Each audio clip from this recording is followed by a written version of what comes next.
nameframe.com. Welcome back. You're listening to the Cindy Laverty Show on CRN Digital Talk. Thanks for staying with me. If you're just joining us, my guest today is Dr. Vicki Rackner, and we're talking about chronic pain in America, which 116 million Americans suffer from. It's an astounding statistic. If you want to give us a call to talk about this, our number is 800-336-2225. 800-336-2225. Dr. Vicki, thanks so much for being here. A pleasure. Okay, we were talking before the break about how this is a disease of the brain. Can you go into that a little more? Because I'm sure people are sitting there going, no, it isn't. All right. So, although we'd love not to have pain, the truth is that pain serves us. It keeps us safe. It's kind of like the smoke alarm in your system. It goes off to tell you that there's something going on. Oh. So that's healthy pain. Okay. However, there can be things that go wrong with this alarm system. And the alarm will sound in strange, weird places. You know, if you flush your toilet, pain alarm can sound. So this is chronic pain.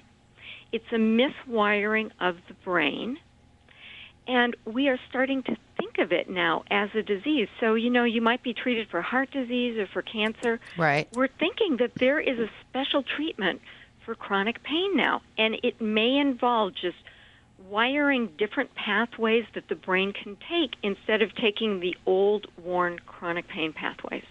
Okay, so I just want to get clear here. If somebody, let's say someone takes a bad fall and you have pain for months and months and months and months, that's not chronic pain.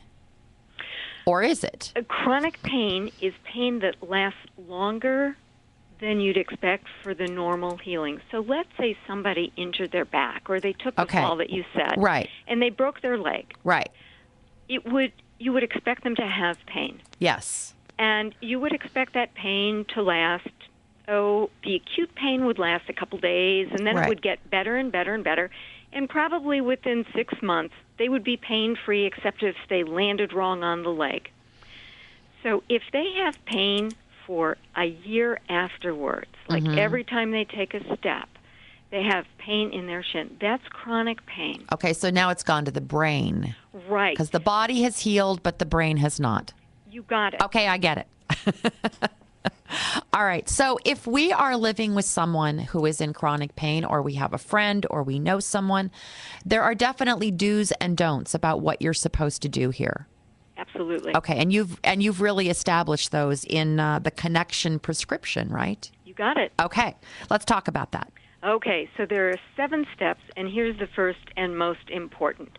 When I was new on the hospital wards, I heard a voice over the intercom say, "Code Blue, room 626." Well, I'd seen enough TV to know that I needed to get up to the room.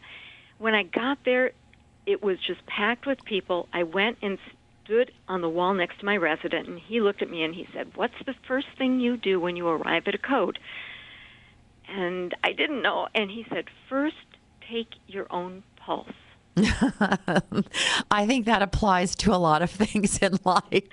It does. So when somebody is in pain, it feels like that life-threatening emergency. There's fear and chaos, and you're best able to serve if you can stay calm. Right. Right. Okay, so number 1 is to stay calm. Right. Don't get hysterical. Don't buy into it. And probably don't yell at the person who's in pain. Exactly. I think I've been guilty of all of those things. Well, you know, we're biologically programmed to do that. We are programmed with mirror neurons, so it's like you look in the mirror. What's the matter with you? Get over it. Get over it. Well, caregivers tend to be the people with really strong mirrors. I mean, we really care about other people, and we're able to plug into other people. So that means we plug into the bad things as well as the good things. We plug into their fear. We plug into their sense of being out of control, their anxiety. Oh, that's an interesting way. Okay, so I'll cut myself some slack. Please do. Please do. And just know that instead of you mirroring their chaos, hopefully they can mirror your calm. Okay, so the first thing you do is to stay calm and I'm assuming be comforting in some way. Well, just be calm. Have that calm presence. For dog owners, it's like be the alpha. You're right. You're right. You're right. Don't be the hysterical owner. Well, I've been through that. Believe me, I had a dog who was aggressive with other dogs, and the dog trainer finally came over and said, Vicki, you've got two problems. One is this dog who probably had a bad puppy experience, but the second thing is you. Oh, well, I've heard that with my dog, Sassy, too. All right. So, okay, so there's 7 steps. So we've got calm. Then what do we do? Let them take center stage. I was at the airport, and I saw this mother and baby. The baby was in a stroller looking at the mom, and all I could see was the baby's face, and she was flirting with the mom. It looked like they were having a great time. But when I went to get on the plane, what I saw was that the mom was engaged in her iPhone, and the baby was really flirting, trying to catch the mom's attention. Attention is so precious.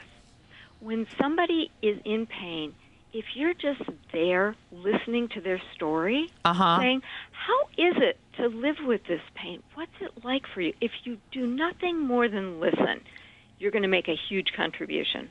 Okay. So you don't have to fix it. You do not have to. Because you can't. Well, sometimes you can, but usually you can't. And what I'm here to tell you is that when you listen to somebody, when you say to somebody, you're not alone in your pain, I'm here and we'll get through this together, I think what happens is that the brain makes some pain-killing chemicals itself. Because you've had that experience, right? When you just tell your problem to somebody and it feels better, they haven't solved it. Yes. Yeah. So this is magic, this ability to just be there. It's a lot harder than being there and fixing something. Right. But if you can just be there, you're going to be make present. it better. Just be present and pay attention. Okay, number 3. Shield them from your pain. So my friend Dave was bringing his wife home from the doctor appointment, and they've gotten some really, really bad news. And for the first time, Dave heard Christy in the back seat crying. And he just didn't know what to do because he had been in the driver's seat wondering, what am I going to do without her? What's her illness going to mean for me? Right. And whenever anyone you love is in chronic pain, it does mean something to you. Of course it does. And it's important that you deal with that pain. But you can do that offline. You can do that with your friends and your support system. It just doesn't do any good for you to say to somebody you love, you know, your pain is affecting me too. Right. Well, I remember an incident that happened with my husband and me. I'm going to tell this little story here. He's not going to like it. But I had to have a parathyroid surgery, and then there was another complication. But we were going to the hospital, and some stupid thing happened, and he started yelling at me in the car. I'm now reduced to tears because I'm scared. He's scared. I get that he's scared. But it was like it was like a scene out of some horrible movie. And, I said, you can't yell at me when I'm going in for surgery in an hour. You just can't do that. Oh, dear. Oh, how awful. How awful. But, there's another weird thing about brain wiring, and that's that if we pass the pain along, we feel better. So his getting angry at you was his way of dealing with his own pain. Oh, of course. Stay with us. You're listening to Cindy Laverty Show. I'll be right back with Dr. Vicki Rackner.